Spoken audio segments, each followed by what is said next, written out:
అంటే ఎవరి బాధ్యత కనుక వాళ్ళు సవ్యంగా నిర్వర్తిస్తే ఒత్తిడి తగ్గుద్ది.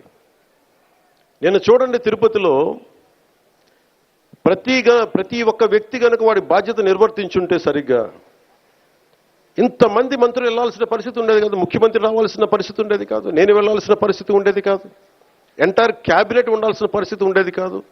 దానికి అదనంగా పోలీసులందరికీ ఒత్తిడి, డిఎస్పీలకి ఎస్పీలకి అందరికీ ఒత్తిడి. అంటే ఒక్క చిన్నపాటి ఏరియాలో ఒకళ్ళు చేసిన తప్పుకి మొత్తం సమిష్టిగా జిల్లా పోలీస్ యంత్రాంగం ఎస్పీ గారితో సహా దాన్ని ఫలితం అనుభవించాల్సి వచ్చింది. నాకు ప్రత్యక్షంగా దానికి సంబంధం లేకపోయినా నేను దాంట్లో ప్రభుత్వంలో బాధ్యత కాబట్టి సనాతన ధర్మాన్ని పాటించే హిందువులందరినీ నేను క్షమాపణ అడిగాను. అంటే ఇది ప్రతి ఒక్కరూ బాధ్యత నిర్వర్తించాలి. కేవలం నాయకులకి ఓట్లేస్తే సరిపోదు. ప్రతి ఒక్క ప్రజాప్రతినిధి కానీ, అధికారి కానీ, ఉద్యోగి కానీ ఎవరి బాధ్యతలు వాళ్ళు నిర్వర్తించాలి. లేకపోతే మటుకు ఇలాంటి దుర్ఘటనలే వస్తాయి, అభివృద్ధి ముందుకెళ్తుంది. అలాగే గత ప్రభుత్వంలో అలవాటైపోయి కొంతమంది, ప్రత్యేకించి కొంతమంది అధికారులకి పనిచేయడం మానేశారు, నిర్లక్ష్యంగా ఉండటం ఉన్నారు. అధికారికి పార్టీ పట్ల, ఏ పార్టీ అయినా సరే, జనసేన కాదు, తెలుగుదేశం కాదు, భారతీయ జనతా పార్టీ కాదు, గతంలో ఉన్న పార్టీ కూడా కాదు, your loyalty is for the people. మీరు రాజ్యాంగానికే మీరు కట్టుబడి ఉండండి. మేము ప్రత్యేకించి ఫేవర్స్ ఏమి అడగం. నేను ప్రతిసారి కలెక్టర్ గారికి కానీ, ఎస్పీ గారికి కానీ నేను ఒకటే చెప్పాను, మీరు నాకు ప్రత్యేకించి ఏం చేయకండి అన్న. కనీసం మీరు మాకు చేయాల్సింది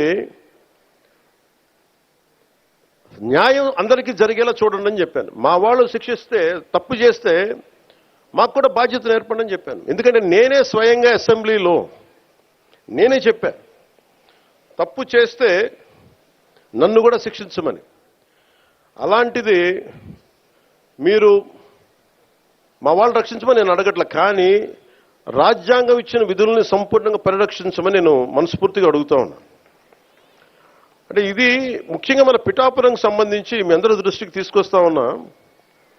నేను మొన్నదాకా జిల్లాలు తిరుగుతాను, ప్రతి జిల్లా కేంద్రాలకు వెళ్తాను, అనుకున్న 26 జిల్లాలకు వెళ్తాను అనుకున్నాను. నేను చాలా పెద్ద మనసుతో వచ్చాను, గొడ్డు చాకిరీ చేయడానికి వచ్చాను ఇక్కడికి. సో ముందు పిఠాపురంతో మొదలు పెట్టాలని అనుకున్నాను. అంటే నేను ముందు నాకు ఉద్దానంతో ప్రారంభించాం కాబట్టి శ్రీకాకుళంకి వెళ్దామా, లేదంటే భయంతో ఉండే, ఎంతసేపు భయం గుప్పిట్లో ఉండే కొన్ని రాయలసీమ జిల్లాలకు వెళ్దామా, ఇట్లా అన్ని ఆలోచిస్తాను. ఒకటే అనిపించింది, ముందు ఇంటిని శుభ్రపరచుకో, తర్వాత బయటికి వెళ్ళి అనిపించింది.